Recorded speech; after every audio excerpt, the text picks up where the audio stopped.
Hello, ladies and gentlemen, and welcome back for a Monday edition of the Steel City Sports Report, where we talk everything Steelers, Penguins, and Pirates. I am your host, Brady Vini. Hope all of you out there are all right now, staying inside, staying warm here on this Monday evening. Snowmageddon going on right outside this window here above my setup here. Of course, all around the United States, the winter weather is just absolutely crazy right now. Where I live here in Western Pennsylvania, we got at least 2 feet of snow for most of the weekend. It has been shoveling, and more shoveling. But tonight, that is not what we are here to talk about. I hope you guys still remain all right. But instead, we are here to talk about the one and only thing we always talk about on this channel, that being Pittsburgh professional sports, the three Pittsburgh pro sports teams, the Steelers, the Penguins, and the Pirates, and some pretty big news surrounding all three of those teams we will discuss here on this Monday evening. Of course, we will begin with the Pittsburgh Steelers. This actually came before this big winter storm went down. The Steelers' search for a head coach officially coming to an end. We all know who it is, and I think it is very accurate to say that a majority of Steelers fans were super disappointed in the hire. But now tonight, seeing how we've had a couple of days to think about the hire, a couple of nights to sleep on it, we're going to talk about some pros and cons of this hire to see if we feel any better about it, feel any worse. We'll talk all about that, I'm sure, in depth to begin the show here in a matter of moments. Also, we have hockey and baseball to talk about. The Pittsburgh Penguins, they may or may not be on their way back to Pittsburgh right now. I don't know what is going on with their travel, with the winter weather going on everywhere, but they brought a storm of their own to the Western Canada portion of the world. Just absolute crazy and super successful road trip for the Penguins. How it wrapped up last night in Vancouver, we will talk about here in a moment. Also, the local baseball team, Pirates Fest 2026, is now behind us, and there were some interesting stories to come out of this whole Pirate Palooza thing going on, but none bigger than a franchise legend potentially being upset with the organization. We will talk about that and the Penguins a little bit later on in the program tonight. All of this tonight on this final live stream before the channel goes into a bit of a slowdown. I won't say shutdown or break, but a bit of a slowdown over the next week or so. For those of you who weren't here on Friday, this will be the last regularly scheduled live stream, weekday live stream. This will be our one and only for this week here, and then SCSR 60 later tonight. That'll be our one and only version of that for the week. Our regularly scheduled stuff, the live stream, the SCSR 60, that is going to be halting for a tiny bit. Got a bit of a busy schedule coming up, and with the football season now behind us, we're sort of in that lull period where news is a little few and far between. Football season for the Steelers has wrapped up, but we're not quite to spring training yet for the Pittsburgh Pirates. So between now and when we get a little bit closer to spring training, things are going to slow down a bit here on the channel. Super busy schedule. Going to take a little bit of time to recharge the batteries a bit as well. But should there be any massive news during this half break that the channel is taking, then there will be something up on the channel to discuss that big news about any of the three sports teams, whether it be a video or a breaking news live stream. I'll restate all of that at the end of tonight's show, but let's get back to the present. If you are new here on your way in, please hit that subscribe button, turn on notifications so that you do not miss a thing here on the channel. Again, like this live stream, share this live stream in the comment section. Any thoughts, questions, or opinions that you may have, get those in there. I enjoy interacting with you fine folks. Already seeing a pair of comments in here. I'm expecting much, much more later tonight because of this big Steelers news. We'll get to those in a moment. Also, go give the channel a follow at Steel City SR on Facebook, Instagram, and X, and tune back in a little bit tonight, a little bit later on tonight for, like I said, this week's one and only SCSR 60. With that, we go to the comment section to begin the show, and we are going to start with this comment. It'll take us into our first topic of the night, that being Mike McCarthy being hired as the new Steelers head coach. Ozzy Mandius in here. Welcome, Ozzy. my opinion is people are mad is part because McCarthy isn't a young coach, and that will likely be here for a decade plus. But Andy Reid wasn't much younger when the Chiefs hired him. Not every coach needs. I will say, true. I think a lot of people were hoping for the younger defensive-minded head coach because the Steelers have had success going back to that mold over and over again in their history. But I'll admit, certain parts of this McCarthy hire I like, certain parts I do not. The one thing I will contest a little bit with your comment there, Ozzy, and you bring up Andy Reid there. I mean, yeah, Reid sort of a similar coach profile when he was hired by the Chiefs to McCarthy being hired by the Steelers now. But the thing is that that Chiefs team, they got Patrick Mahomes, the best quarterback arguably in the NFL right now, and they took a couple down years to build back up. As a matter of fact, they didn't even take a down year. They traded up in the first round to go get their guy. I don't think the Steelers are going to be able to trade up in this draft and go get their guy of the future. I hope I'm wrong. I hope maybe that could be something in the 2027 draft, not this year's draft. But Andy Reid, he inherited a much better situation, I believe, when he went to Kansas City than what McCarthy is going to take over here. Another comment here from Ozzy. Over the last 10 years, and frankly, Tomlin probably should have been gone before he reached 10 years into his tenure. Not going to say when or when not Tomlin should have been gone. I do think that they let the whole playoff drought thing play out way too long. It probably would have been an opportune time for Tomlin to step away, maybe after Big Ben retired or something like that. Conceivably, in his mind, I thought that would have been an appropriate time. But I mean, hey, at least it's better that we work towards something new here for the Steelers. At least it's better to do that late than not at all. I fully was expecting to be sitting here on Monday, January 26th, talking more and more about the Steelers, and they're going to run it back. The same thing with Tomlin. I mean, they could still do the same thing. Tons of similarities between McCarthy and Tomlin here, but we'll save that for the beginning of the show right here. Like I said, getting into the Mike McCarthy hire. In case you've been living under a rock for the past 48 hours, Mike McCarthy, the new head coach of the Pittsburgh Steelers. And this deal, we did not discuss this during the breaking news live stream of McCarthy over the weekend.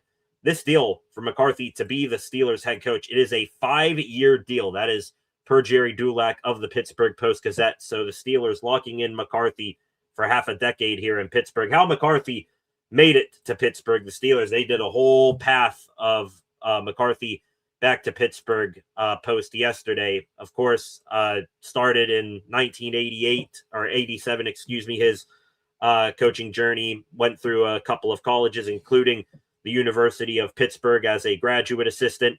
Started out with the Chiefs as a quarterbacks coach and offensive quality control coach. Then his first quarterback coach job, just that alone, was with the Green Bay Packers.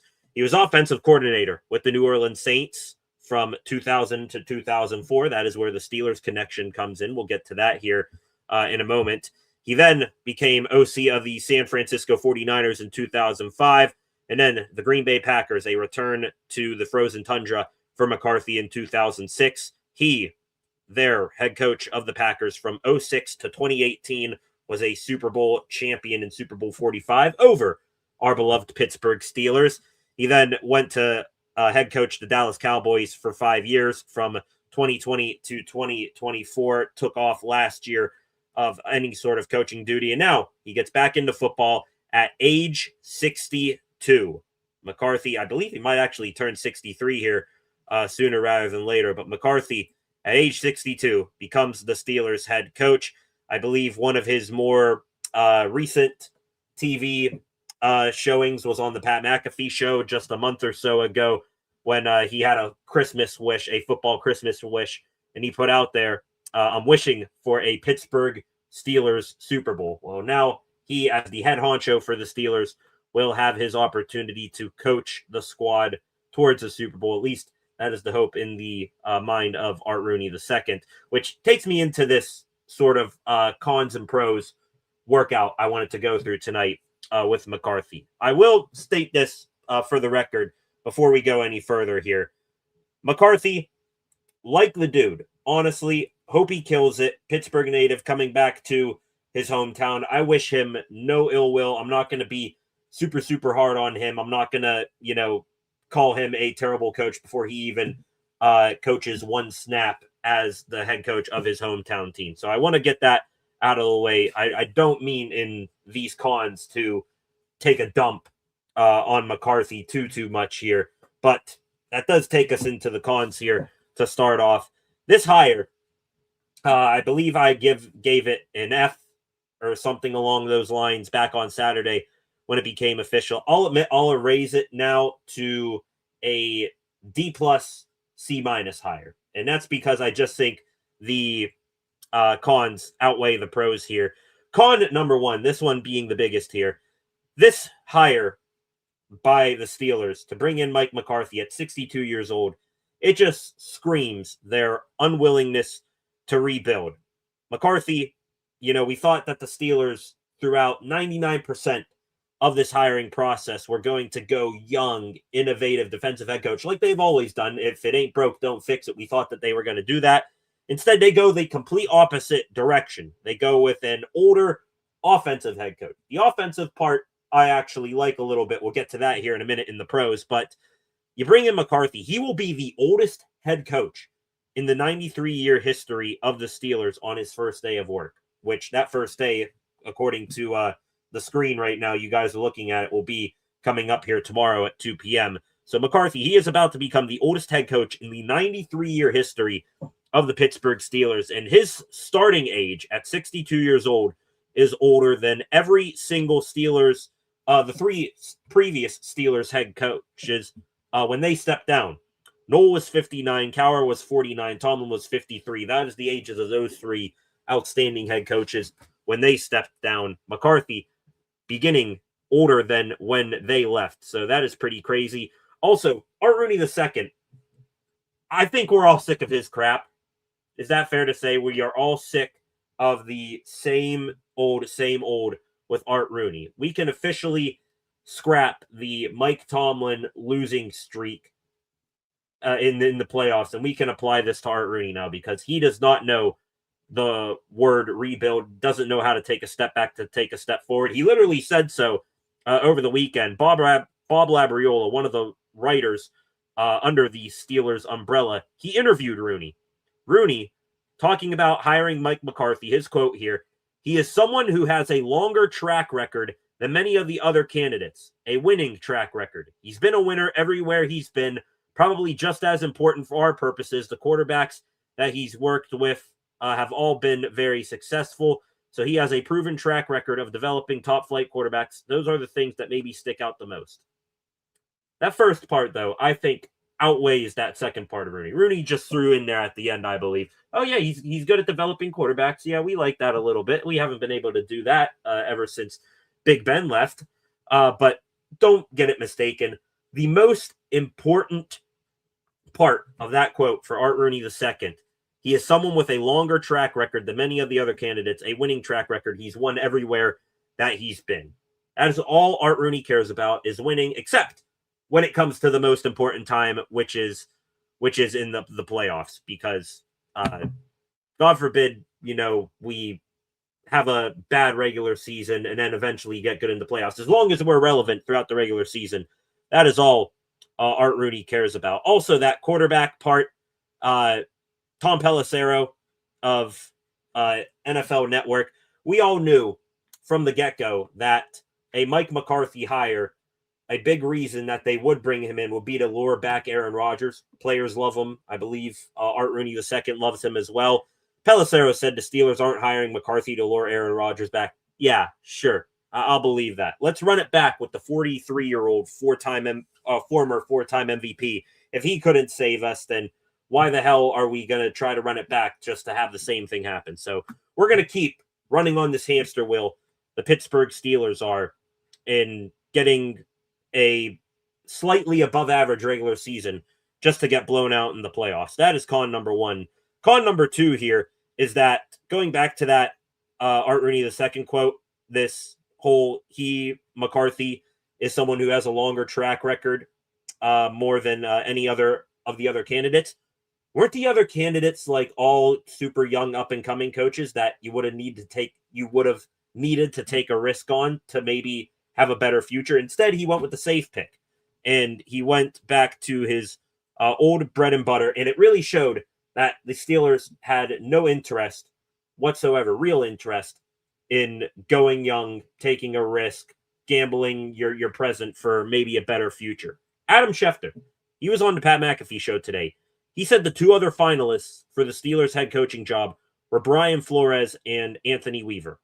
Flores, former head coach, former Steeler linebacker coach, current defensive coordinator. He's had experience, not all that young, even though his defensive schemes are fairly modern. And Anthony Weaver, he would have been a first-time head coach, but still 45 years old. He wasn't any young gun out there, coordinator, passing game coordinator, nothing like that.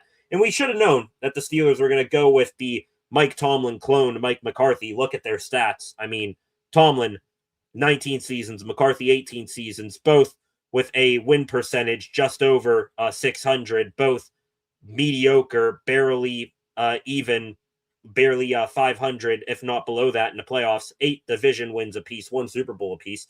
So looking at that and also seeing Flores signing his extension with the Vikings, Weaver taking job interviews elsewhere, we should have known from the get-go that this was not going to work out and that we were going to need to suffer through a Mike McCarthy hire, running it back with a Tomlin-like guy, same first name, just different last name, and also they are experienced on different sides of the ball. So we'll get to that in a minute. Like I said, the offensive versus defensive-minded thing. Just a few other things here that really upset me with the hire. Besides, Rooney just going with the safe pick instead of treading into, more unsteady waters. McCarthy, this hire, I think it shows that Rooney does not care about any sort of input the fans have. In that same interview with Labriola from Steelers.com, Rooney said, "We're not really worried about the initial press conference. It's about picking the coach we believe in to help us win games, and social media really doesn't enter into that. None of that will matter once we start playing games."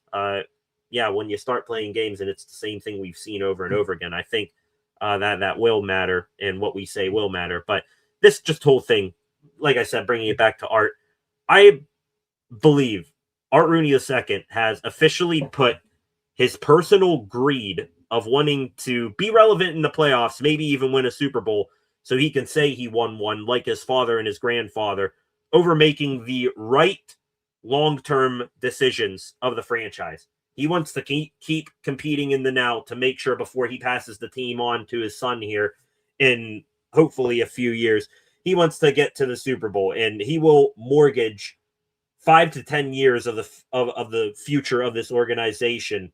He will push that further and further back, set this team further and further back to just keep kicking it at the can here to try to get himself a few playoff wins in a Super Bowl so he doesn't look like the most failure of the Rooney family lineage here. So that's my take on that. Also, I've been citing Rooney a bunch here. Do not want to exclude Omar Khan from this. I like Omar, though honeymoon phase starting to go bye-byes a little bit. He has been doing all right in the draft. That last offseason he just had, bringing in some high-profile name guys. I think we all liked it, but a lot of that took a hit with this hire. And it feels like a, hey, buddy, want to come work for me type hire. We remember that 2000 to 2004 McCarthy's time with the Saints. Told you we'd be coming back to that. McCarthy, Omar Khan, and Andy Weidel, all members of the New Orleans Saints back in 2000. Now they all get to work together in Pittsburgh. Feels like a bit of a buddy hire to me there.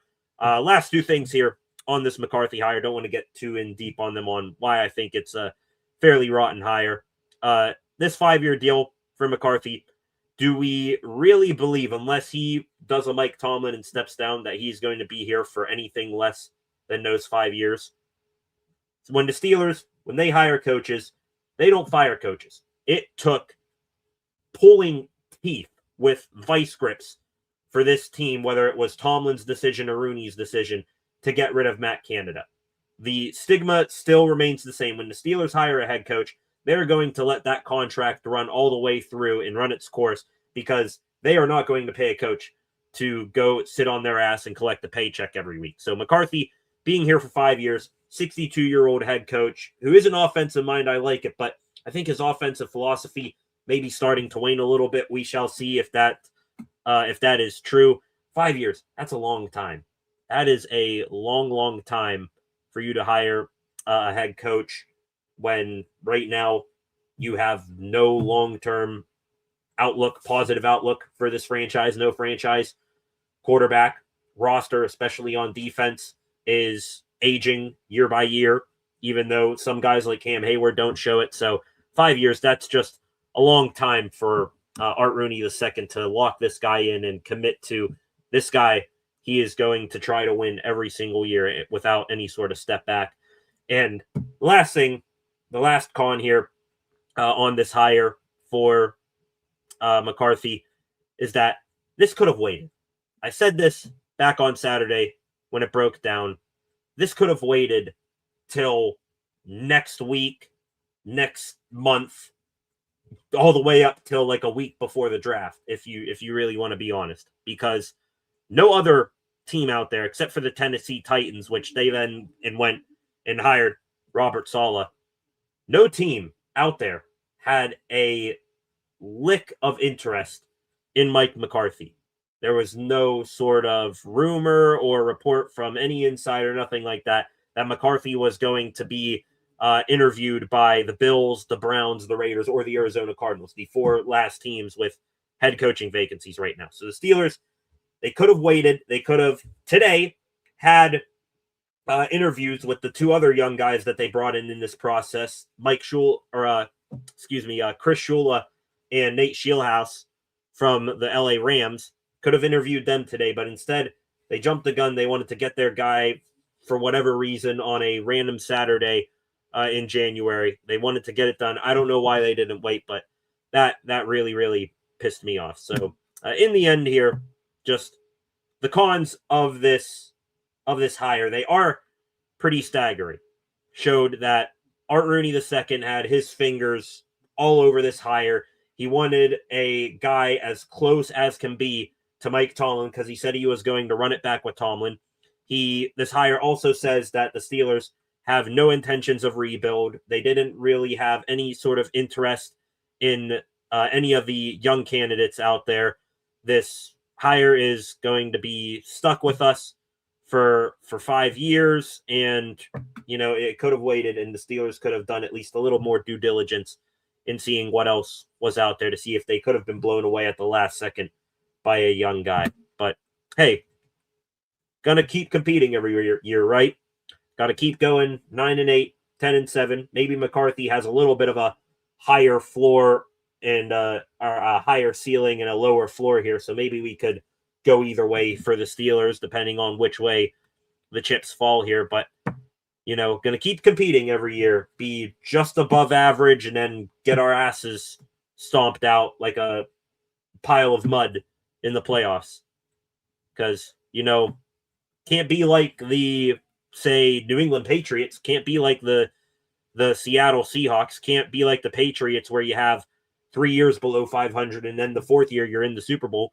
Can't be like the Seattle Seahawks where they move on from their old head coach, Pete Carroll. They hire a new, younger guy like Mike McDaniel. They make the right free agency moves. Remember when the Steelers could have had Sam Darnold last offseason? Can't be like any of those teams. Instead, it's going to be Mike McCarthy, who is just Mike Tomlin. It's the same movie with a different cast of characters, and we're going to run it back.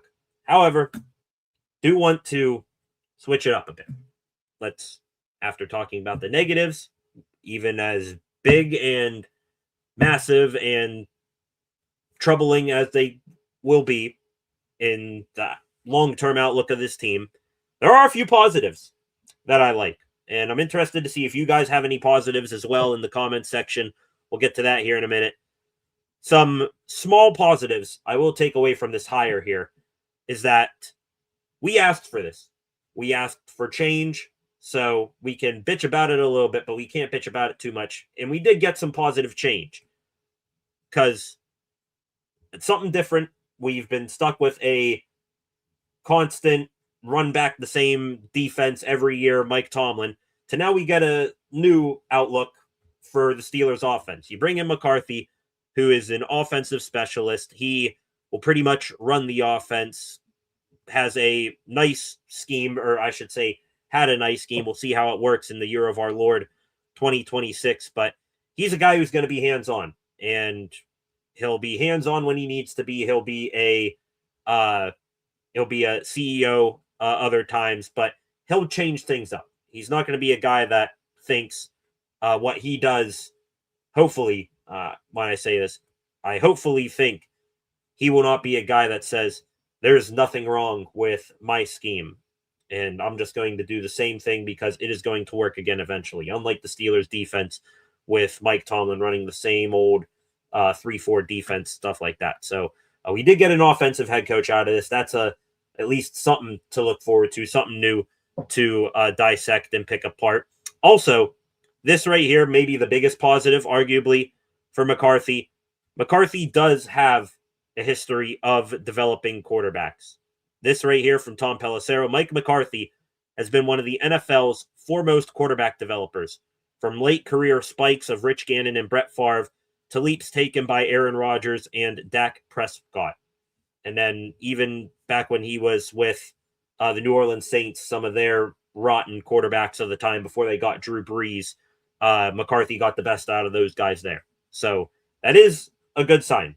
Dude does know how to develop quarterbacks, does know how to get the best out of a quarterback most of the time.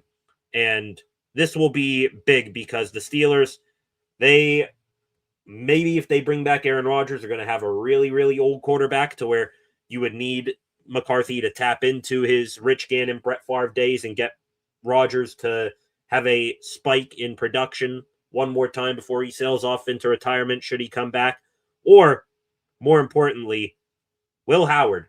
He is the really only young guy on the Steelers roster right now. And McCarthy, in his interview, this was reported by Tom Pelissero and some other guys out there.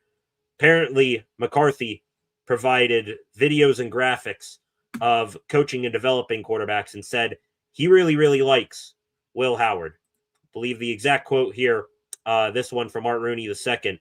He likes Will Howard, thinks Will has tremendous upside, and is looking forward to working with him. Obviously, feels like Mason can be a contributor. We'll have a sit down to discuss where Aaron is if he decides to come back. But mainly the big thing there is he likes Will Howard with tremendous upside. Steelers fans are going to go nuts over that because they love Will Howard, everyone's favorite 6th-round pick. So the good news is that McCarthy here, if anybody is going to get anything out of Will Howard, who's a national champion in college, who won the Big 12 title with Kansas State, all that, dude who does have some career accomplishments in college. If anybody is going to have those college career accomplishments translate over to the NFL, then McCarthy, he might be the guy. Might not like the hire, but you got to like it if you're looking for Will Howard to develop.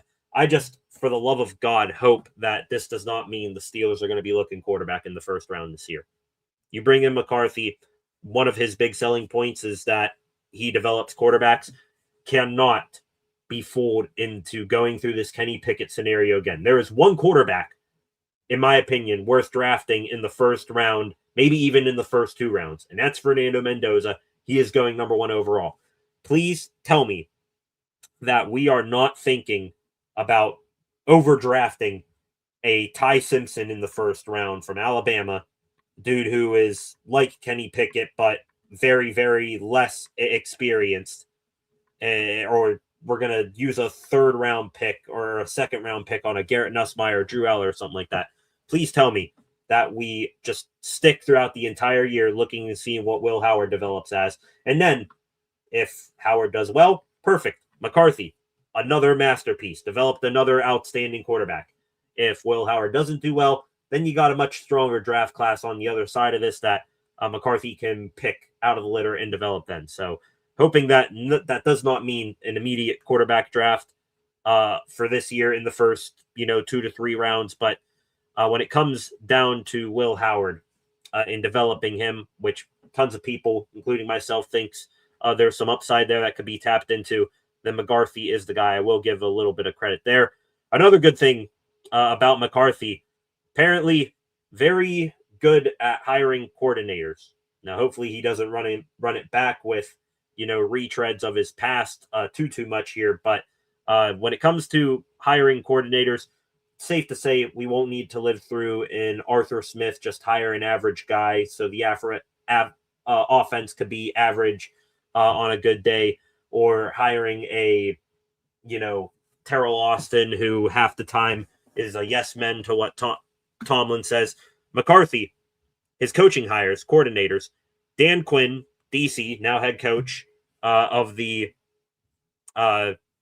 Washington Commanders, had Kellen Moore, who's the head coach of the New Orleans Saints, also had some other good guys. Brian Schottenheimer as offensive coordinator. He had Al Harris as a defensive back. John Fassel, special teams coordinator. Had all these guys. They all turned out to be pretty good coaches in their career. Art Rooney II said McCarthy's in the process of trying to hire a staff right now. Just let's keep that train rolling. I hope that now he's in Pittsburgh, that the whole coordinator side of his, coaching prowess, hiring good coordinators, I hope that does not go down the tube here, because I would love to have someone young and innovative like a Kellen Moore or a Brian Schottenheimer, who he brought in to be ROC next. One guy being rumored out there, by the way, right now, apparently from Art Stapleton, who covers the New York Giants, defensive coordinator, former Giants and Raiders defensive coordinator Patrick Graham. Apparently he is a possible DC for McCarthy. Hoping that this is not the case. Last 7 years as defensive coordinator, you had Patrick Graham's defenses ranking in scoring defense 32nd, 9th, 23rd, 26th, 9th, 25th, and 25th. Not encouraging. So please tell me that we're going to get some good coordinator hires finally here with Mike McCarthy. I certainly hope so. The last few things here with McCarthy is that I think this was hopefully in Art Rooney's mind going to be a big positive selling point to the fan base.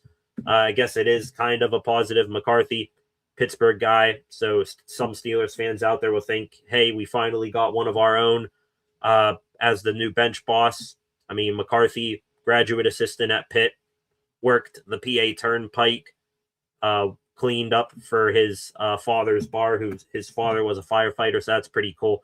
And also, like I said, reiterated again here, the ceiling and floor of McCarthy, much more space between those two things than what you had with Mike Tomlin. Think Mike Tomlin, the floor was the ceiling was the floor. At least with McCarthy, we have a tiny bit of a more boom or bust likelihood here with this team. So we could, win a few playoff games, go all the way to the championship game, or we could, have a 5-12 season maybe finally and have a high draft pick. So that would be against Art Rooney's wishes, but I don't care. So at least we have a nice boom or bust element there. But we shall see. Those are the pros and cons that I've come up with over the past few days when it comes to McCarthy.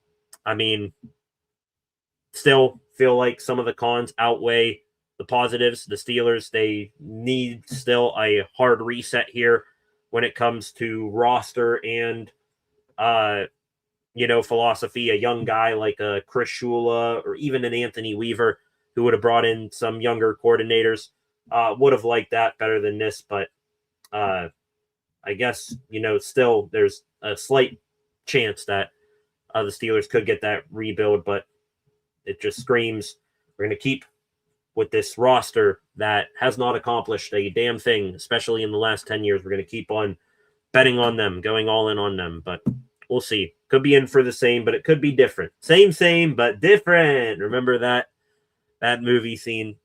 We'll see what happens. I don't know. I'm still conflicted, still pissed off that they didn't try, too much new here. Instead, they went and they got a different variation of Mike Tomlin. So we'll see how it plays out, if it's any better or worse, or if it more likely stays the same here. McCarthy, like I said, his press conference, Art Rooney and Omar Khan, they will introduce McCarthy for his introductory press conference as the franchise's fourth head coach since 1969. That will be tomorrow at 2 p.m. Maybe there will be a video out on what the main talking points were from that press conference. Maybe there won't. We shall see here in time. So right now, I want to get back to the comment section. Your guys' thoughts on the McCarthy hire. You, just like me, have had a few days now to sleep on it, think about it. Do we like it more? Do we not like it more? I will get into that right now here. Back to the comment section. A few other commenters have joined the fray here. Lightning Rod, Concepts, Rands. I think THP is in here somewhere. You guys, reoccurring viewer here. Concepts here. Thank you for coming back. Finishing up clearing snow. Hope Shadur proved the Pro Bowl. Is the biggest joke out there. Will Howard got snubbed big time. That's coming up in the extra Pittsburgh sports news segment to wrap up the show. Concepts. Do not think that I had just grazed over that. It shows more and more why the Pro Bowl is such a joke and not even worth watching. But we will bring that up in time here. Welcome back, Lightning Rod. I believe you brought this up before in a couple of other off-the-wall candidates. Caitlin Clark for offensive coordinator. Not sure how that's going to fit into her WNBA schedule, but hey, can't be worse than Matt Canada, am I right? Concepts here. Ike Taylor for DC. So Mike and Ike will be the play callers. That would be hilarious, just for the advertising of Mike and Ike's. Are Mike and Ike's still a big candy? Not sure. Used to love those things as a kid, but haven't had any in a while. Ozzy here bringing up the Chiefs thing. I did see your comment, Ozzy, about, Andy Reid not having Patrick Mahomes when he got there. But again, do we really think that the Steelers are going to have any shot of drafting a Patrick Mahomes-like guy? Andy Reid had that, and he clearly had the idea of trading up for that quarterback. But this quarterback draft class does not have a Patrick Mahomes. Maybe Fernando Mendoza, but beyond that, you're not going to have any sort of chance of getting a guy like that. Welcome back home to Pittsburgh, Mike McCarthy, Lightning Rod. It sounds like a Lightning Rod might be a guy, a Mike McCarthy guy. Mike McCarthy will get us a wide receiver one finally. I'm hoping so. Like I just said in the pros and cons segment, excellent quarterback developer, McCarthy. Would love to see him try to develop Will Howard first and pass on a quarterback in this year's draft. I hope that they don't see, hey, this guy can develop any quarterback. Let's take one in the first round this year. No. Wide receiver one, still the first round need. End of discussion. Case closed. We'll not be having any further arguments on that for the foreseeable future. Concepts here again. Losing builds culture. Talking about Ozzy's comment from earlier. Losing builds a culture that is difficult. Losing builds a losing culture that is difficult to shake. So many early picks become busts anyway. So that's always not a guarantee. But is it?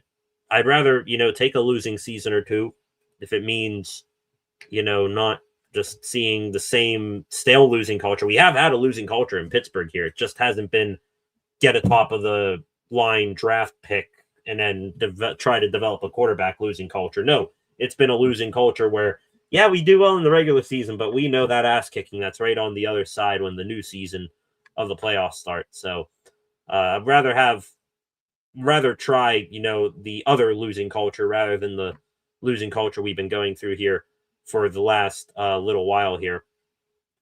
Theo, Theo right here. Welcome, Theo. He's going to go to Zach's same trend is as Mike Tomlin, but he'll win more playoff games and more Super Bowls. Talking about McCarthy, more playoff wins and Super Bowls. I'm just going to take some convincing for that to be in the future here, but we shall see. Brands, Kenny Pickett deserves a Pro Bowl over Shadur Sanders. at least Kenny Pickett played a little bit this year. I mean, we'll get to Shedeur Sanders in a second. Can't believe he did that. Aussie here is Mike McCarthy really like Tomlin? Does Mike McCarthy have an aversion to throwing to the center of the field? Does he seem to detest high-quality coordinators? No, but where the similarities come in with Tomlin is, like I said, the exact same coaching records. The little over 600 winning percentage, the, half and half success in the playoffs that then, recently has been terrible. I believe McCarthy in the last 7 years has just one more playoff win than Mike Tomlin. By the way, Mike Tomlin had 0 playoff wins in that time. So that's, where the big similarities come in with Tomlin. But hopefully those other differences outweigh the similarities in this case. Seeing some other comments here. Pittsburgh, Chris here, PGH. Chris, welcome, PGH. Good afternoon. Hate this hire. You wouldn't be the only one there, Chris. Didn't even wait for anyone. That's what I'm saying. That was one of my biggest negatives in the immediate. They were on Saturday, less than 48 hours away probably from being able to talk with Chris Shula, Nate Scheelhaas, see if one of those guys blew them away one last time. But nope. They just had to have McCarthy. They could have done the McCarthy hire tonight. But nope, they didn't even get to those second interviews that we thought they were going to do. Maybe they just really like McCarthy's interview and vision. I have no doubt that the interview was spectacular. I think that was one of the biggest things we predicted. McCarthy, Pittsburgh guy. As long as if you had the gravitas, if you brought the energy, brought the I hate using this word because it's probably a bad one. Riz. If you were able to riz up Art Rooney in this press conference, then you were going to get the job because, you can talk a good game. As long as you talk a good game and you get your foot in the door, then you're already the head coach. After that, the results are what they are because Rooney will hold on to that vision no matter how outlandish it may be. PGH, this hire is putting a Band-Aid on this team. It sucks. Yeah, I mean, we'll see. Like I said, 5-year contract. Steelers do not get rid of head coaches. I would have rather it been like a 3. So then when Art Rooney hopefully passes the team on to his son Danny here in a few years, then Danny can have, his pick of the litter to pick a new head coach. I don't know what Omar Khan's situation will be like then, but we shall see here. Tons of comments from you guys in here. We will always be stuck at the 21 spot in the draft. Do have that draft pick again, number 21. I believe we knew that for a week or so now, but the Steelers officially announced it over the weekend here. Don't miss in the Patriots. Yuck. I mean, I would rather have a Patriots arc right now there, Theo. Bad for 3 years. Then you get your quarterback of the future. Then a McCarthy hire. If the Steelers say had a Drake May, if they had the outlook of the Patriots, heading into last offseason, then a McCarthy hire would have been, more accepting. But Steelers, they don't have a Drake May, so why are we getting the Vrabel in this scenario before the May? I don't get it there. Al on the prowl here. Welcome, Al. My prediction 10-7, playoff loss, round 1. You are, with that prediction, going perfectly linear with the same first, or still Mike running the show, just a different last name. Still Mike. So you're going out with that comment there. Al, THP here as well. Won't lie, I started laughing seeing that pick coming in now. Won't lie, I started laughing. What pick? The McCarthy press conference thing? Yeah, I'm sure tons of fans out there are getting their kicks at that. Not Steelers fans, of course. Steelers fans, majority of whom are still upset over this hire. THP here. Ownership is telling the fans they still think they can win with this roster, just delaying the inevitable, but who knows? We can still win with this roster. Well, if it didn't work the first 9 years of this playoff losing streak, then what makes the 10th any better? I mean, you still got you've still been running it back now. This will be the third year with the mainstay of guys on the defense. Hayward, Queen, Watt, all that. I guess we're going to run it back with those guys. We haven't won a playoff game in 9 years, and in year 10, when the defense is another year older, because they don't do any sort of monumental changes on that side of the ball, it'll finally work, right? It'll finally work. No problem. I enjoy following all my fellow Yinzers talking Pittsburgh sports. Glad to have you here, Rands. Got some more comments from you guys coming in here, arguing about the Chiefs. Only on this day we could argue about the Chiefs. I probably brought it up, so that's my fault there. Only issue with McCarthy is we were constantly a high penalized team his tenure in Dallas. Some bad clock management. Yeah, the Dallas was very undisciplined there during McCarthy's time, so that could be an issue. The Steelers were actually fairly all right in staying out of penalty trouble this year. A couple of ticky-tack calls, couple of bad ones, most of whom I think were from DK Metcalf, actually. But hopefully that does not become a trend now with McCarthy coming in. Also, yeah, bad clock management. Tell me we haven't, heard that story before. Colin was the same way. Concepts here, John Gruden for OC. Just watched a Will Howard Gruden episode this week, and only reason I suggested Gruden. That video was pretty much the only reason I was hoping, if they were to go with an older head coach, be Gruden, just to see him absolutely gushing over Will Howard. I wouldn't take him as the OC now. To be honest, I would have loved for him to be running the show, be the head coach, but offensive coordinator now. I'll get into that here in a moment. I want it to be Nate Scheelhaase still. I think Scheelhaase was a lock to be the OC if the Steelers hired Chris Shula, but I still want Scheelhaase as OC to grow in that position under McCarthy a little bit, and then maybe take over as head coach for McCarthy, but that is looking less likely and likely to happen at this point.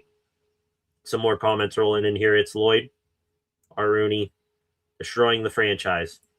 Like I said, I fully believe right now that Art Rooney, he knows, I'm pretty sure he knows deep down that things need to change with this organization, and they need to change monumentally.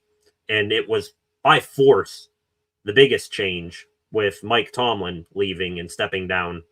And then Rooney just continuing wanting to win so bad. He is so blinded by his want and need to go and win playoff games and win a Super Bowl so that he can say, every single generation of the Rooney ownership has won a Super Bowl here. He is so blinded by that I believe, he is hurting this team, in the future more and more, trying to, salvage this very meager present right now. So I'm hoping he has a change of heart, but this hire just shows that, hey, we're going to keep digging, trying to get this, playoff win here and get this Super Bowl. No signs of putting the shovel down anytime soon. Magic in here. What's going on, Magic? Glad to have you here. Rand's here. Defense been contenders for the most, but the offensive failures is just too much. Yeah, I mean, the offense has had most of the blame throughout this losing streak here, but still, the defense could be a little bit better in these playoff games. Losing or being down in your last 7 playoff games by 21 points. That is ridiculous no matter what sort of offensive output is going down. Alan the Prowl here with another good one. Honestly, Terrell Austin and Matt Canada against these two for coordinators, I'm not sure who would be better. Might as well, put Tasmanian Devil as a special teams coordinator at that point. Then the special teams will really be flying out there. Alan the Prowl, they won 1 playoff game with Mike McCarthy. Yep, it's another comparison. Like I just said, same Mike, just different last name. just one measly playoff win ahead of Tomlin, and Tomlin won none.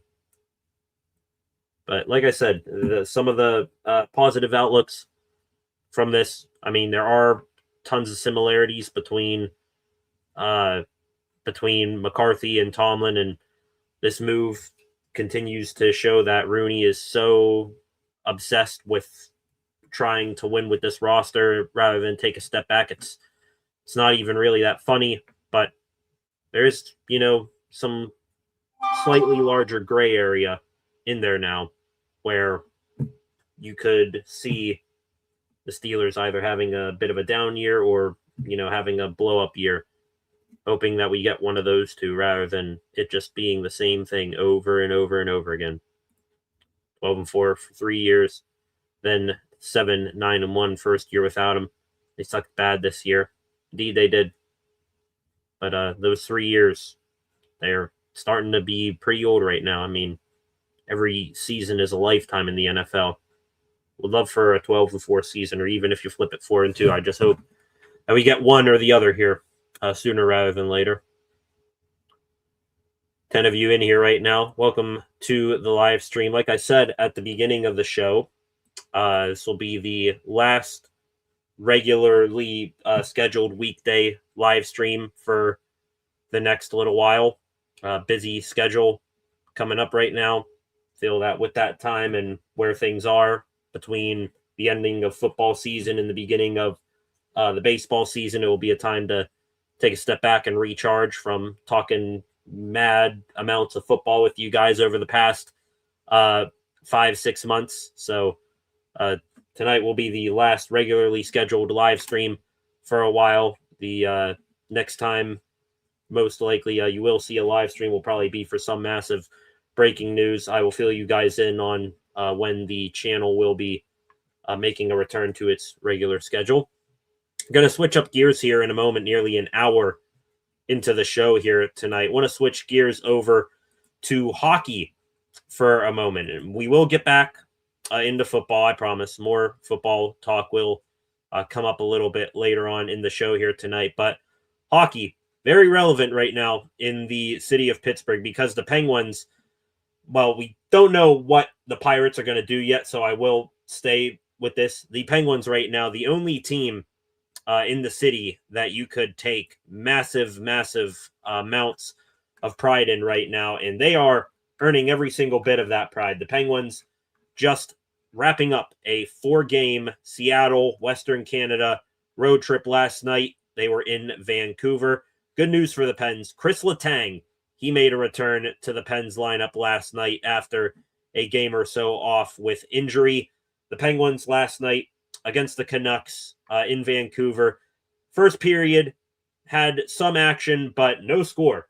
And it wasn't because the puck did not go into the net. Igor Chinikov looked like he was going to continue his hot start with a Penguins uniform on himself, but he scored a goal. Turns out it was offsides, so the goal was called back.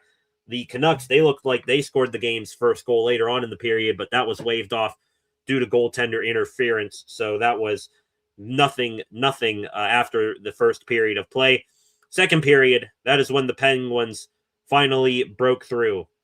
Igor Chinikov makes a nice play in his own zone, sends Tommy Novak and Evgeny Malkin on a partial 2-on-1 odd man break. Novak slides it over to Malkin. He puts it home 1-0. Evgeny Malkin just came back from injury not too long ago, still producing at an unworldly level for his age.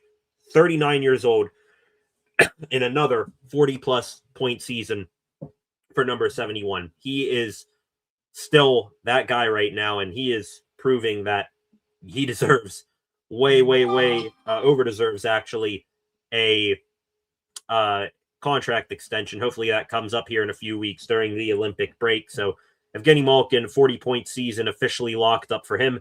The Penguins, though, they continued to hammer away on the Canucks, and this is when the feel-good moments began. You had Ben Kindle, who has not scored a goal for the Penguins in 17 games, 18-year-old kid, Tons of pressure on him playing in the NHL right out of the draft. Had a good start to the season, earned his right to stay in the NHL, but over the past month or so has not been able to do much offensively. Last night, returning home to his home province of Vancouver, British Columbia, right? He returns there to Vancouver, close to his hometown, and immediately pots 2 goals. Getting off the schneid. Ryan Shea slides one in front. He deflects it home. Kindle, a little bit later on, got a one-time opportunity, went 5-hole on the goaltender, shattered the camera to boot. And Ben Kindle, with 192 guests on hand, puts on a show for them. He was in his bag, so good stuff for Kindle there. That made it 3-0 after the second period. The Pens did give us a little bit of a heart attack, like they were doing an impression of what they were back in November and December.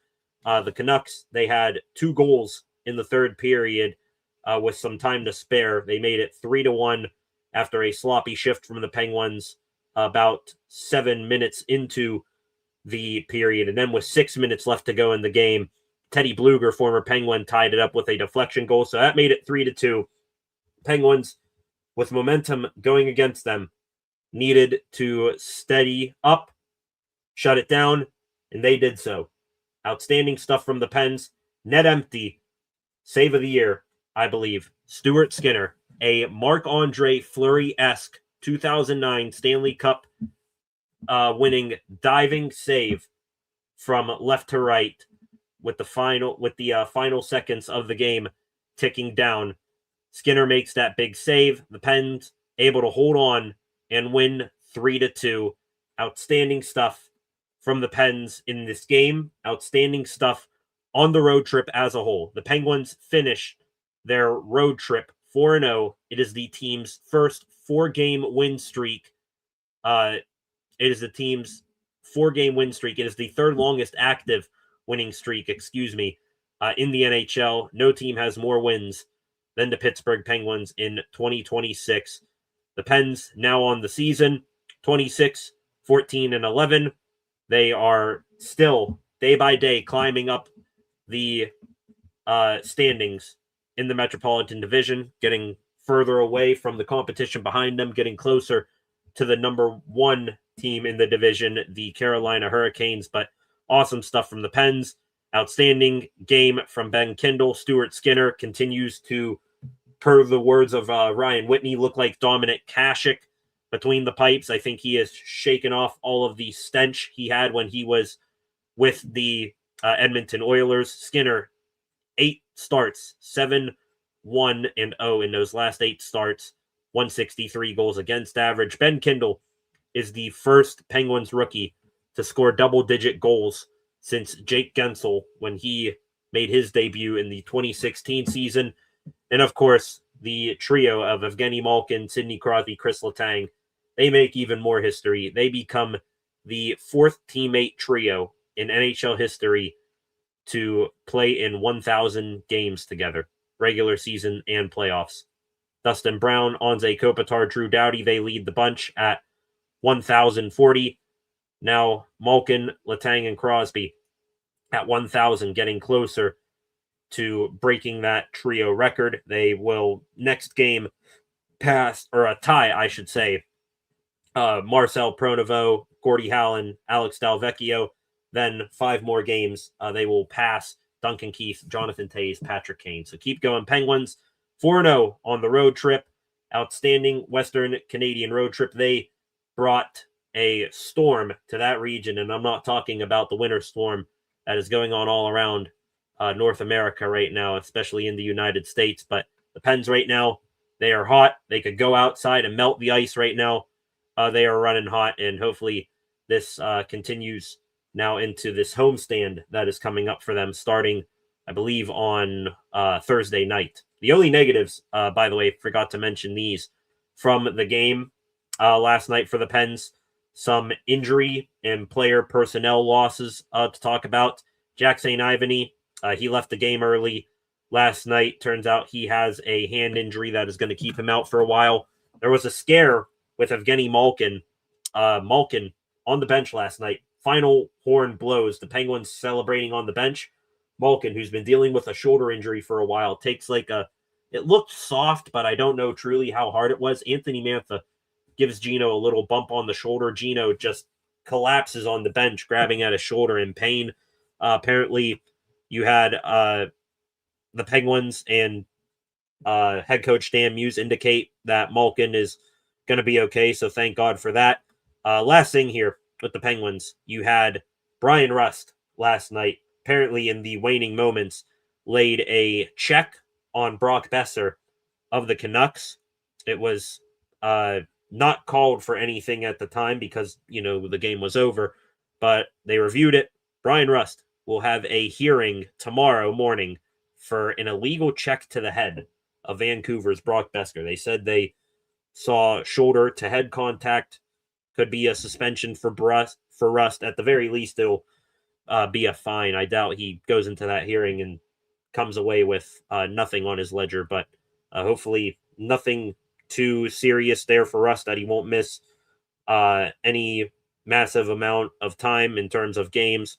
Don't think it was anything vicious. He was looking to knock Besser's head off. It was just him playing hard, scrambling to keep the puck out of the net when the Canucks were hacking and whacking away at it in the final seconds. So that's how I look at that. But yeah, Penguins right now, aside from, those few things, the Malkin scare, the Rust possible suspension, all good right now for the Penguins. 4-0 on the road trip. Hopefully they're able to carry that momentum back home now, starting on Thursday night, I believe, against the Chicago Blackhawks, and they're able to stay hot and keep this post-Christmas streak of good hockey going for them. We shall wait and see. Still 14 of you in here right now. Back to the comments section here in a moment. Real quick, want to take this time while we're going to switch gears again here. Going to go into baseball, actually. It's been a little while since we've had the baseball team, the Pirates, make a main segment and not just be a part of the extra Pittsburgh sports news. Real quick, want to see if there is any new news here. Guess this is sort of a transition back into your Steeler comments here in a moment. This is 40 minutes ago from Jordan Schultz. The Dallas Cowboys have requested and now interview Steelers outside linebackers coach Denzel Martin for the same role on their staff. So Martin, who's been with the Steelers since 2016, TJ Watt, Alex Highsmith, Nick Herbig, Jack Sawyer, those type of guys developing under the watch of Denzel Martin. Martin now going to go maybe coach up the outside linebackers with the Cowboys. Steelers, by the way, talk about McCarthy building a staff earlier. They will be retaining Scott McCurley as the inside linebackers coach. Does not look like it's going to be the same here for outside linebackers coach Denzel Martin, which is unfortunate. Another pretty good coach out the door. Danny Smith gone from the Steelers. Last week we talked about that a little bit.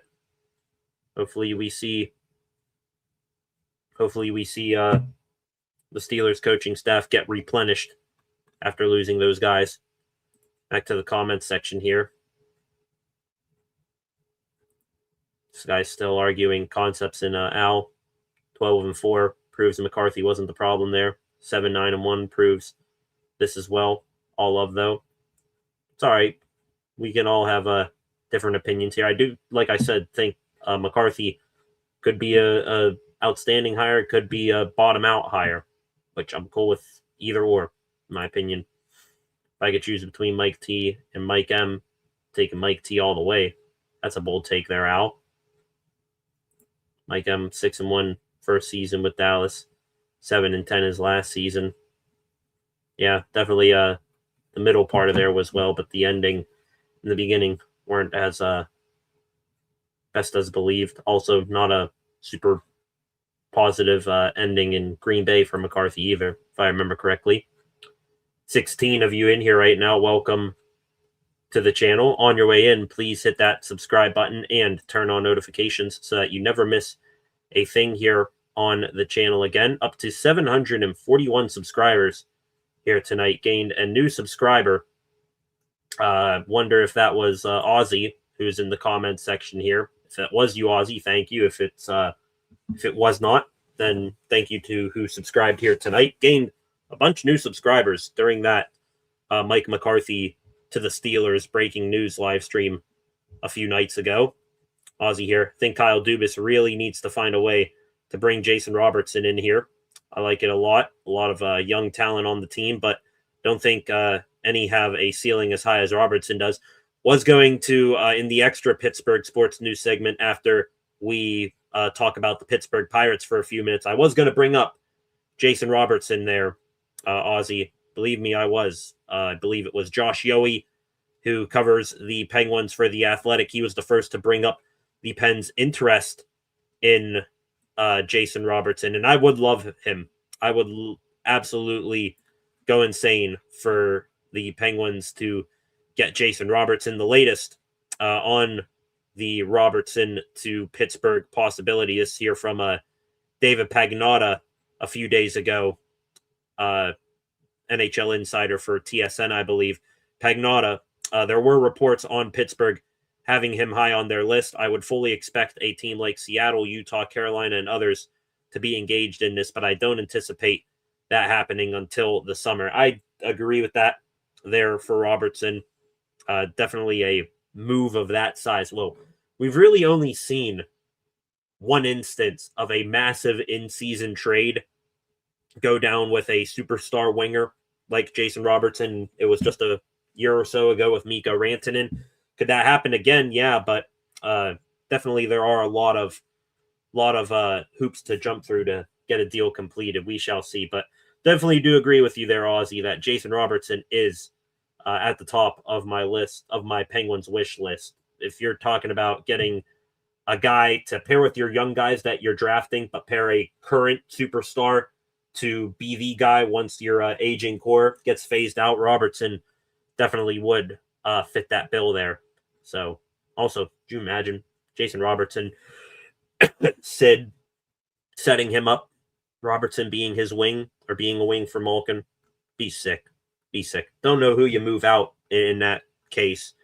If it would be a Rust or Raquel, or if it would be a younger guy like a Ville Koivunen or Rutger McGroarty. But I think, when you get a guy like Jason Robertson available, get him here first and then see how you fit him into the lineup later. He is that good. Still 17 of you in here right now. How still dropping comments in here. Khan has to go. I don't think Omar Khan has to go yet. I mean, he being a part of this hire could be viewed as maybe one of his biggest negatives on his ledger. But Khan, the way he's been cooking in the last few drafts, building back the offensive line, some of these trades he's been able to cook up recently that haven't been all that damaging to the team. I think Khan's doing an adequate job right now. Not, outstanding like that sort of massive kick he got his first off season, but wouldn't say it hasn't been, his doing that. The team is still stuck in neutral where it is right now. Not sure whether they're improving or declining. Aussie right here. Again, back to the Penguins here. Would really like to see them do it in season this season. The team is in playoff position now, and I would give up McGroarty and either Raquel or Russ plus a first to do it. I think a first for Jason Robertson, that is that's a given. That's a conversation starter right there. Beyond that, I mean, are they going to have interest in Raquel or Rust, who are going to be entering rental territory here with their contracts? McGroarty or Ville Koivunen, are they still as highly touted as a prospect as they were a year or so ago? Those are questions that only offering that to the Stars would answer. I will say, though, no way Jason Robertson stays in Dallas unless they make some massive moves, because they made their Mikko Rantanen bed, and they're going to need to lie in it, and they are paying some other guys right now. They paid Thomas Harley. They still got Miro Heiskanen. They got all sorts of guys there. Jake Ottinger, their goaltender, paying a lot of big contracts. We'll see if they change it up at all to try to keep Robertson. If not, Penguins, tons of cap space, tons of draft capital to play with. They could swoop in and make a big addition there. Ozzy here talking about the Omar Khan has to go comment from Al. Not sure Khan has had much success at tackle. Fa'atanu was worrisome down the end of the season. I think, Fa'atanu was only worrisome really in that game against the Texans, and he was going up against Daniil Hunter, so I'm not going to give him too harsh of a time. Fa'atanu had a great season. I don't know where people come in on Fa'atanu. Maybe it's that they want to see him transition to guard, like what some analysts were thinking he would do when he came out of the draft, but I thought Fa'atanu had an outstanding season for basically being a rookie again. He only played, a few snaps throughout the first 2 games of last season before he had that knee injury, and then to come back from that, still pretty inexperienced, going up against NFL talent. Thought he did all right. Fa'atanu is the least of my worries right now. He, Zach Frazier, Mason McCormick, that right side of the offensive line, I think, might be set for the next little while you fill in some other big holes on your roster. Pretty sure Con and Mike M are buddies, says out. They are. We talked about that in the pros and cons segment of the McCarthy hire. I mentioned that as a con because, just the optics of it feels like a, hey, buddy, come work with me type of hire, and not really given all that much of a shot to a guy you didn't have a relationship before the interview. Con, even Andy Weidel, McCarthy, Con, Weidel, they all were a part of the 2000 New Orleans Saints staff. McCarthy was the offensive coordinator. I think Con was some sort of special assistant analyst or something, and Weidel was a scout. I think McCarthy brings back Pat Meyer. Fans hated him, but this young O-line has been being the 8th best seems promising. I don't know. I will say, even though the young guys like Frazier, Fa'atanu, McCormick, even a little bit before he got hurt, Broderick Jones, those guys developing, I will give some credit to Pat Meyer. But then again, I mean, do we really want to do the whole thing where we wipe out, 2, 3, 4 years of futility from the offensive line? Does that all get, washed away, forgiven and forgotten for one average, we'll say, maybe above average year for the offensive line? I don't know. I still would like to see a change there, because I think if hopefully whatever developing he's done with that offensive line, I like to think that's a permanent thing and it's not bound to him staying or going here. So move on, see if you can get something better out of the new offensive line coach. Okay, going to change gears here one more time for the evening, ladies and gentlemen. Going to get into some Pittsburgh Pirates baseball here, begin to wrap up the show here. This is our final big story from the weekend, and then we'll get into a little bit of extra Pittsburgh sports news. The Pittsburgh Pirates and Pirates Fest 2026 officially wrapped up. Looked like it was tons of fun seeing what was going on out there on social media. Looks like there were tons of fun meet and greets and stuff like that. There were interviews galore with Pirates players and Pirates staff members. We'll get to those here in a minute, those interviews. But the one thing I want to talk about most is there a rift now between Andrew McCutchen and the Pittsburgh Pirates? Well, I said we would come back to the management Q&A in a moment, but this is pretty big in getting into this McCutchen thing. You had Ben Cherington and Pirates GM and Pirates president Travis Williams. They were up there together for a Q&A. Ben Cherington specifically was asked a question about Andrew McCutchen and where he is and if McCutchen could be brought back. This was Cherington's a part of Cherington's answer. Andrew has meant a ton to the franchise. Our approach this offseason has been laser focused on what gives us the best chance to win more baseball games in Pittsburgh than we have in the past seasons. The full quote right here for Cherington on McCutchen.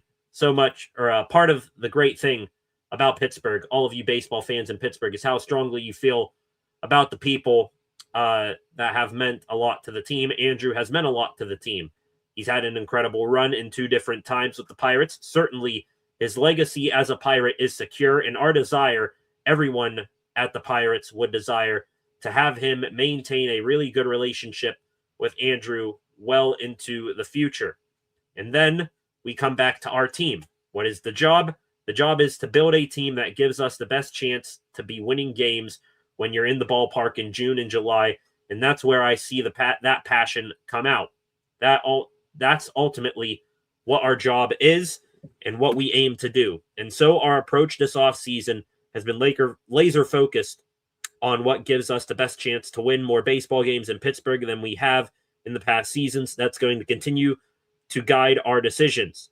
So much respect for Andrew. That relationship is really important to us, and we'll continue to communicate with him directly as the team comes together. We have more work to do. Yikes. Yikes, I will say to that.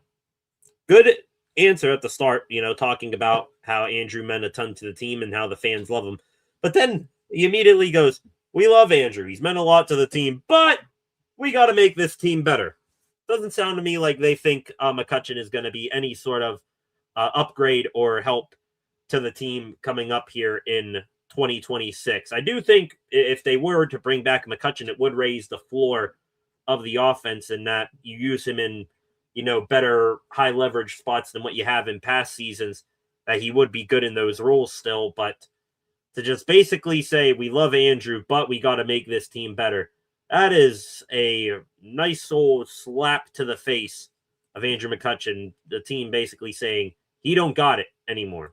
And to which you see on the screen right now, McCutchen responded later that night to something similar. A person echoing McCutchen's, a person echoing pretty much what Cherington said, saying the McCutchen reunion tour was 3 years. He's meant a lot to the franchise, but you have to look for different and better ways to win.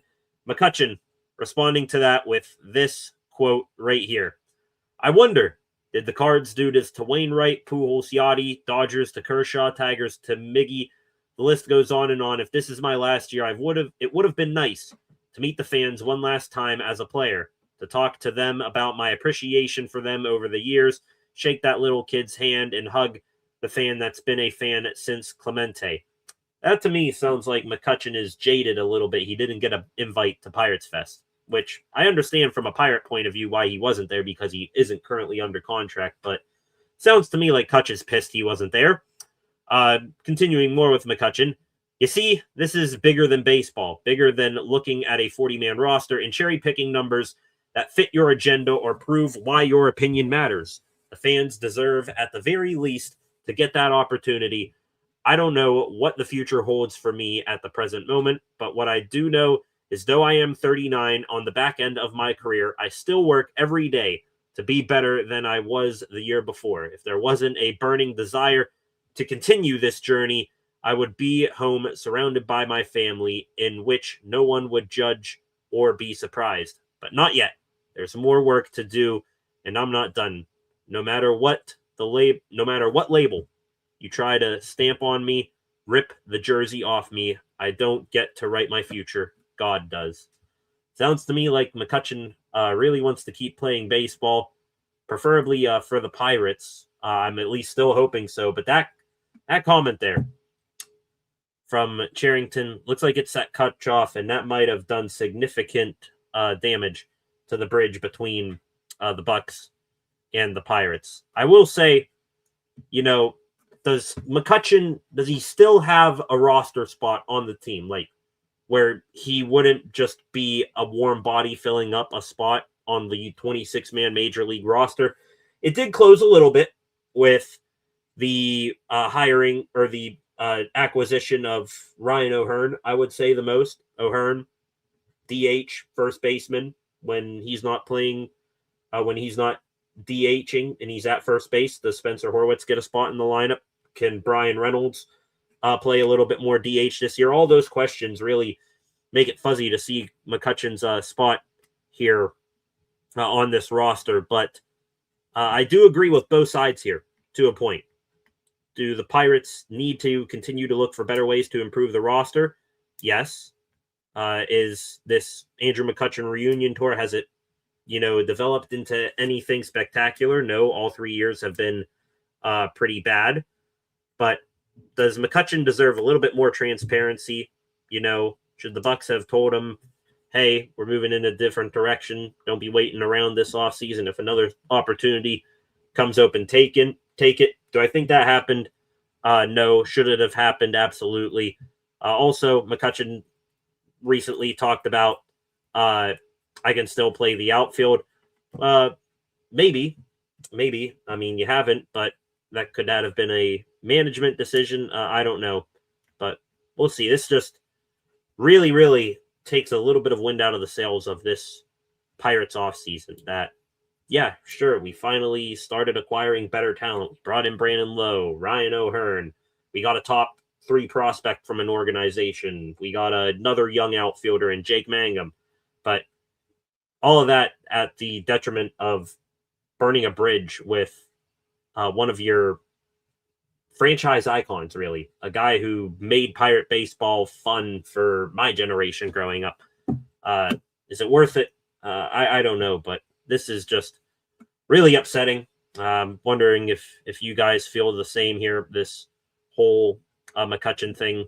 We'll see if it winds up in McCutchen coming back or retiring or signing with another team. I will say it will piss me off to an unbelievable level if McCutchen goes to a division rival for his final year. If Kutch wants to go ring chasing, if he wants to sign with the Mets, the Dodgers, the Yankees, the Blue Jays, something like that, then hey, that's baseball nowadays. If you want to go ring chase, I think he's deserved that right. But if the Pirates do all this stuff to McCutchen, they say that they're keeping an open line of communication with him, but the management and what they say, they still haven't earned my full trust yet.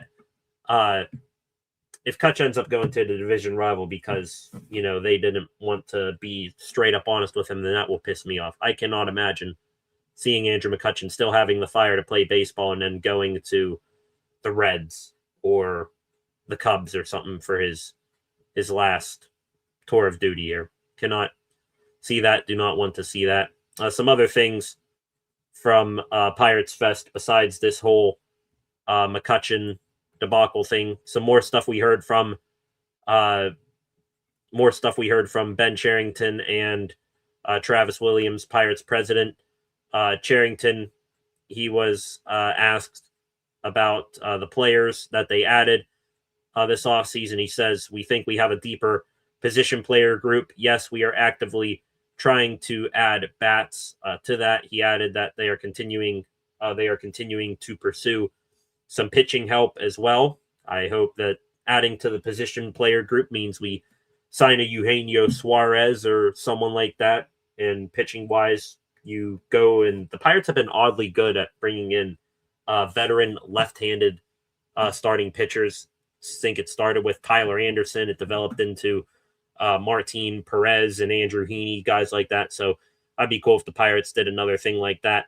As for Travis Williams, one of his old comments was brought back up again. Fans were asking him about the Pirates working towards winning, full stop.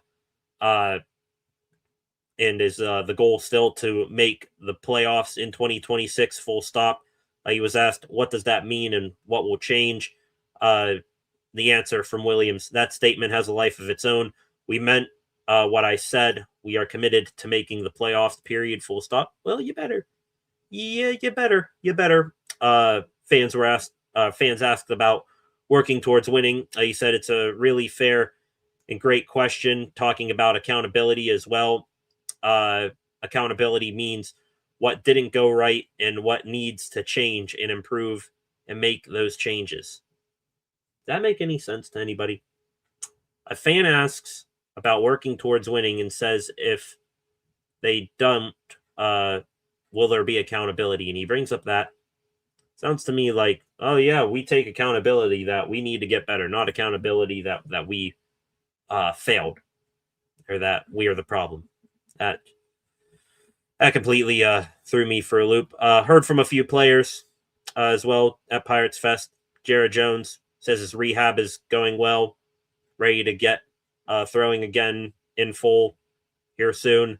O'Neal Cruz, he cut his dreads. That's pretty crazy. He said he called Andrew McCutchen when he did it. Kutch said that he looks better and that he's more handsome. Cruz very honestly said that in the offseason he did not stop. He went right to work on the stuff he was having trouble with last year and was working on his body again. Do like that from O'Neal Cruz, shedding off some of the stigma that he doesn't take serious, baseball, and that he relies on his talent more than, practicing the game. Cruz also said that he does indeed anticipate playing for the Dominican Republic in the World Baseball Classic. That'll be exciting. New Pirates catcher from the trade deadline, Rafael Flores. He spoke on working with top pitching prospect for the Pirates besides Bubba Chandler, Seth Hernandez. He says that Hernandez should not be throwing 100 miles per hour, but he already is at 19 years old. That is insane. And I believe that's it from Pirates Fest.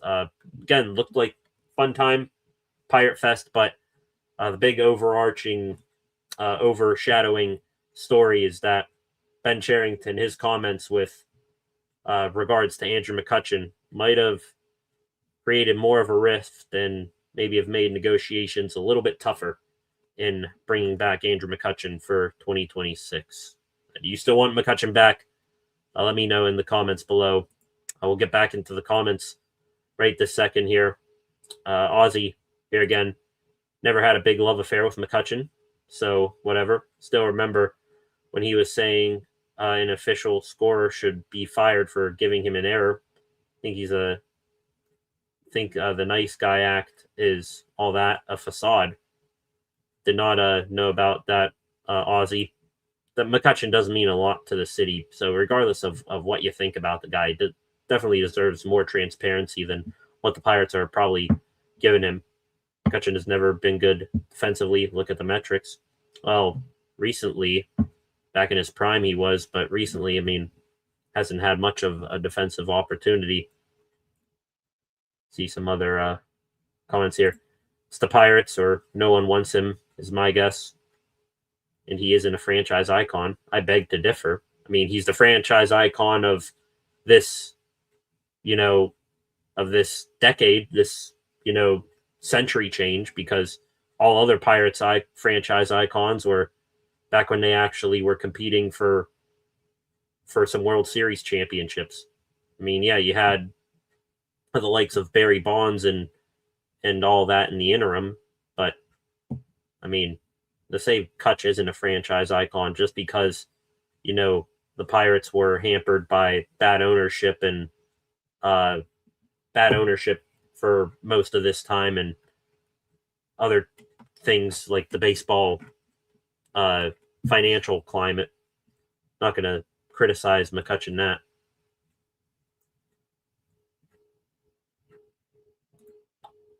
All right.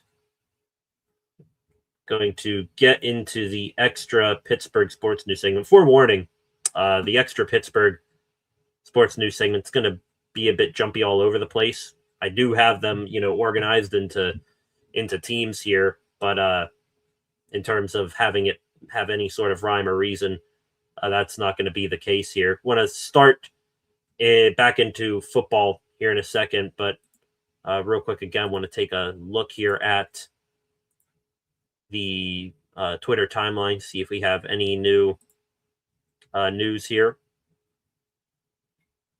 on the Pirates, Steelers, Penguins, anything like that. The Penguins, at this point, very good chance of reaching the postseason. They have the month of March. They have 17 games in 31 days. 14 are against teams currently occupying playoff spots. Brutal stretch. That's a look ahead to the Pens. Yikes. Gotta keep stacking wins now in the interim, in my opinion. Let's see, is there anything else here? There's also a ton of other stuff going on in baseball right now. Apparently, you can sign franchise legends to big contracts, even if you're in a small market. Cleveland Guardians signed, or I should say, extended Jose Ramirez. Boy, wouldn't it be nice to do something like that? Shave off a few years of arbitration for a Paul Skeens or a Connor Griffin, but do you really think Pirates have any sort of wherewithal to do any of that? I highly doubt it. All right, ladies and gentlemen, like I said, let's get into the extra Pittsburgh sports news. Back into football here for a moment, talking about some extra Steelers news from the weekend, besides the big news of Mike McCarthy.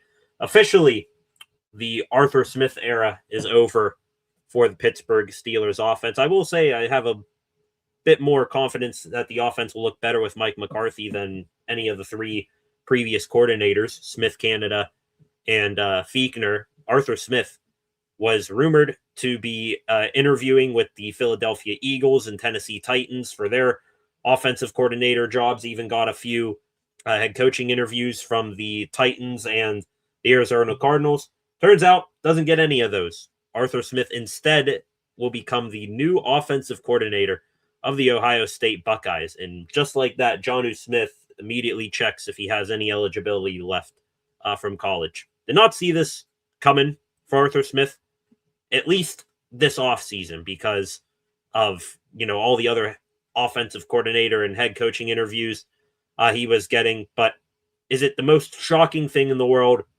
I wouldn't say so. There were rumors going back to last offseason that he would have taken up the job as North Carolina, his alma maters, as head coach there. But I guess this is his way of maybe working back to an opportunity like that, being college head coach. Not sure how much of a recruiter he is, but starting out with Ohio State, Arthur Smith gets to coordinate for Julian Sayin and Jeremiah Smith and a ton of other of those five-star athletes that Ohio State always has offensively. That'll be a good gig for him. The Steelers, they made a hire besides Mike McCarthy over the weekend. They are going to add Tim Gribble. I almost said Grimble there, like the former Steeler player. Tim Gribble from the Washington Commanders as a scout, adding him to their scouting department. That came from Aaron Wilson, who covers the NFL for the Houston Texans, works for the Houston Chronicle and the Baltimore Sun, so he's tied in a little bit everywhere in the league. The Steelers, however, when it comes to making hires, do not think that they are going to have a chance to hire Nate Scheelhaase like I very, very want for offensive coordinator. Scheelhaase this morning had another meeting, a second head coaching interview with the Cleveland Browns, and it's trending towards Scheelhaase getting a head coaching gig in some way, shape, or form. He had this second interview with the Browns.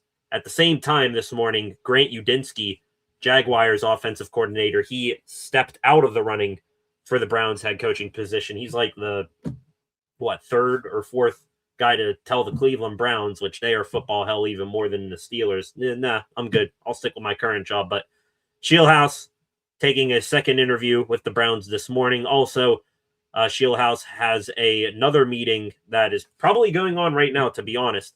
The Buffalo Bills, they jumped in right before we went live, saying that they'll interview Nate Scheelhaase for their head coaching gig, and that, per Adam Schefter, is going to be tonight, an in-person interview. So Scheelhaase getting interviewed by still two teams looking for head coaches. I doubt with so many interviews he's had here this cycle that he does not get a head coaching gig. If he does somehow go without getting a head coach job, the Steelers should still take a serious look at him for offensive coordinator. instead of having him take the big jump from head coach, bring him in as an OC, see what he's got. They did, according to Jerry Dulac, the Steelers fall in love with Shieldhouse's interview. They said they got Mike Tomlin-like vibes from him. If that's the case, then, they should wait to see if he'll still be available at the end of this thing. Some other things going on with the Cleveland Browns as well. They interviewed Shieldhouse for their head coaching vacancy. They also are going to interview, or they did interview, Anthony Lynn, who I think is the run game coordinator for the Washington Commanders. And I think there's someone else, Todd Monken, the OC for the Ravens. He's up for the Browns job as well. So that is the final coaching search that we are truly paying attention to. The Ravens and Steelers, their head coaching searches are done and over with. Now we just got to wait to see who the Browns go with. Some other things related to the Browns. I believe it was Concepts who brought it up when he came in first thing. Apparently, 7 touchdown passes, 10 interceptions, and a QBR of 18.9. Apparently that is some Pro Bowl worthy stuff now, because Shedeur Sanders was added to the Pro Bowl in replacement of Drake May, who will be playing in the Super Bowl. Crazy.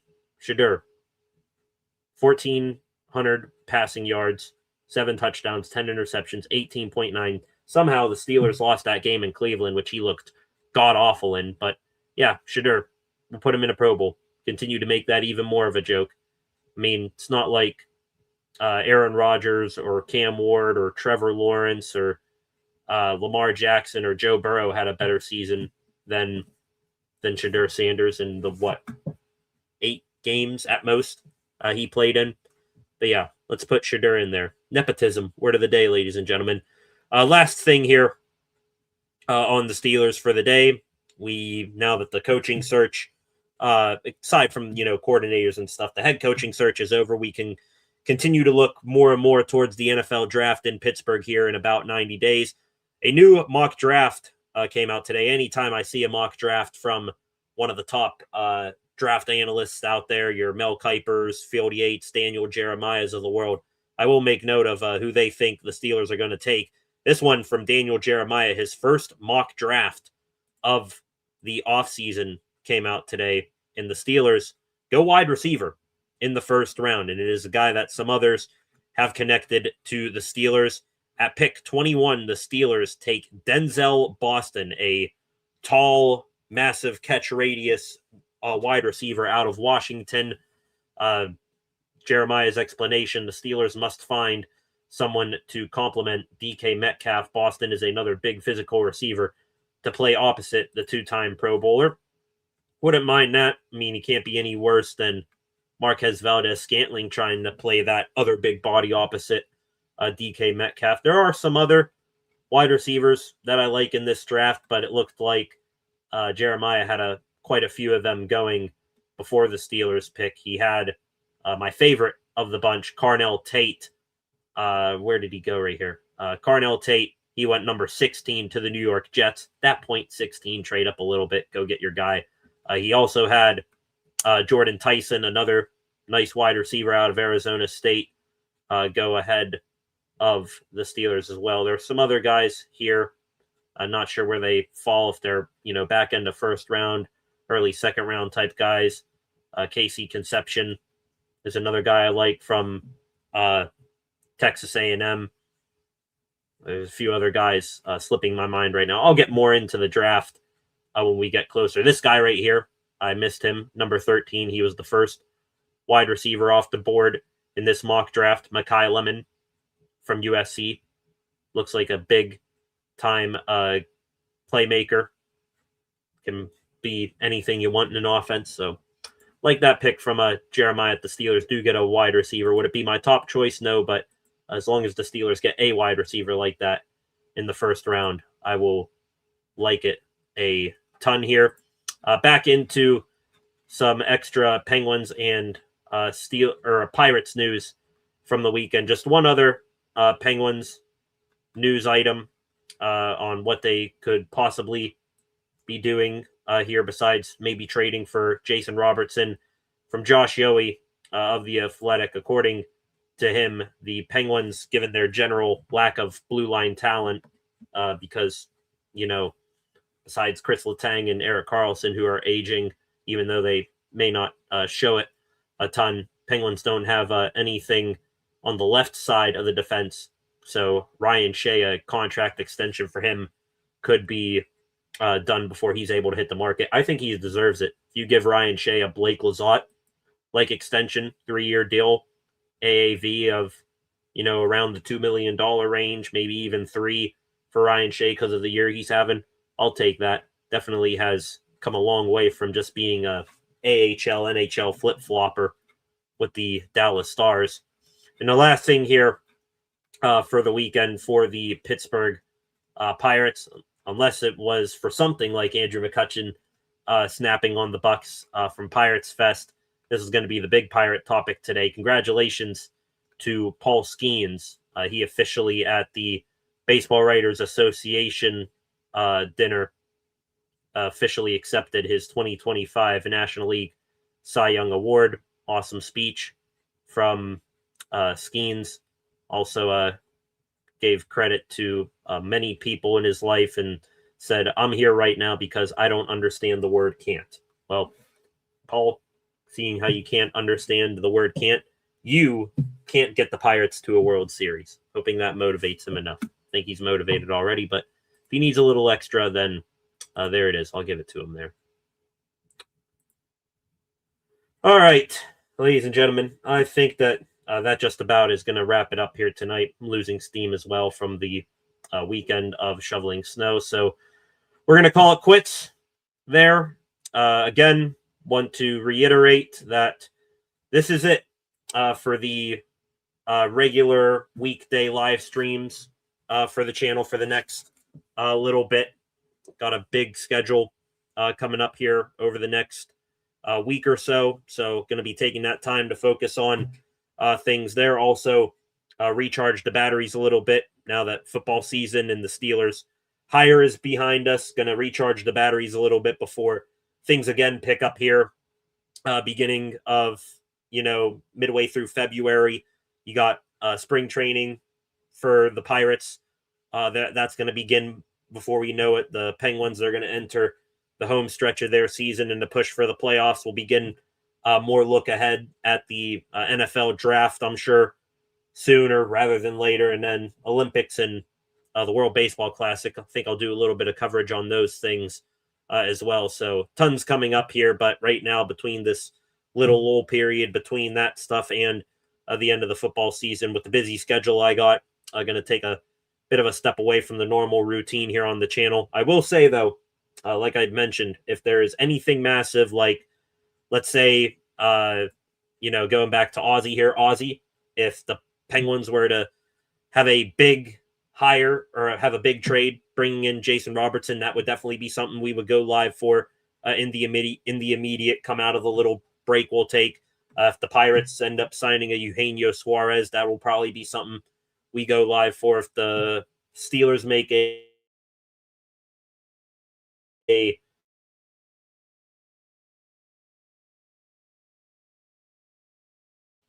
shape or form, the brief spurts of content during this little break, but we shall see. First, foremost, we're going to recharge the batteries here, and then we'll come back at some point next week, I would think, here for the channel and get right back into it. So I want to thank you all for stopping by tonight, and appreciate you understanding the little half break coming to the channel. In the meantime, I want to thank you to the new subscriber. I believe it was Aussie here tonight who subscribed to the channel. One last subscriber check right here. 741 still hanging around there, but that's all right. So in the meantime, on your way out, if you're new here and you haven't subscribed, please hit that subscribe button. Turn on notifications so that you never miss a thing here on the channel. Again, like this live stream, share this live stream in the comment section after the fact. Any thoughts, questions, opinions you have on anything related to the Steelers, Penguins, or Pirates, get those in there. I can drop you a like, leave you a reply, anything like that on your mind, get that in there. Go give the channel a follow at Steel City SR on Facebook, Instagram, and X, and tune back in a little bit later on tonight for what will probably be the last SCSR 60 for a little while during the duration of this break we'll head into here on the channel, half break. So go check that out later on tonight. Thank you for stopping by here on this Monday night. Again, still crazy weather outside, probably more to come if I had to guess. So stay safe out there, stay warm, take care of yourself, and some point next week is probably when the channel will return to a regular schedule like this. Probably be towards the back end of next week if I had to guess. Take a little over a week off, recharge the batteries, get through this important and busy schedule I have. So thank you all. Have a good rest of your Monday night. Not going to give a timestamp on when we'll be back, so we'll see you back here on the channel with tons to talk about, and I'm sure you guys will have a ton to talk about as well. But we'll collect all of that and come back here together at some point in the near future with that. So thank you all. Have a good rest of your Monday night. Stay warm. Stay safe. Peace.